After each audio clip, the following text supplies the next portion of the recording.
ত্রয়োদশ জাতীয় সংসদ নির্বাচনে নিরঙ্কুশ সংখ্যাগরিষ্ঠতা অর্জনের পর প্রধানমন্ত্রী হিসেবে দায়িত্ব নিয়েছেন বিএনপির চেয়ারম্যান তারেক রহমান। দায়িত্ব গ্রহণের পরপরই তিনি নবগঠিত মন্ত্রিসভার সদস্যদের মধ্যে মন্ত্রণালয় ও বিভাগের দায়িত্ব বণ্টন সম্পন্ন করেন।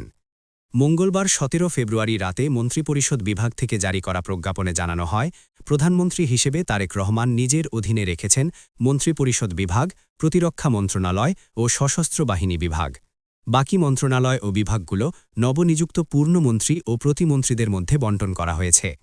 শপথ নেওয়ার পর তিনি ২৫ জন পূর্ণমন্ত্রী ও ২৪ জন প্রতিমন্ত্রী নিয়োগ দেন। দপ্তর বণ্টন শেষে এই সংক্রান্ত আনুষ্ঠানিক প্রজ্ঞাপন প্রকাশ করা হয়। নতুন সরকারের দায়িত্ব বণ্টনের মধ্য দিয়ে প্রশাসনিক কার্যক্রম আনুষ্ঠানিকভাবে শুরু হয়েছে। এদিন বিকেলে জাতীয় সংসদ ভবন কমপ্লেক্সের দক্ষিণ প্লাজায় শপথ অনুষ্ঠান অনুষ্ঠিত হয়।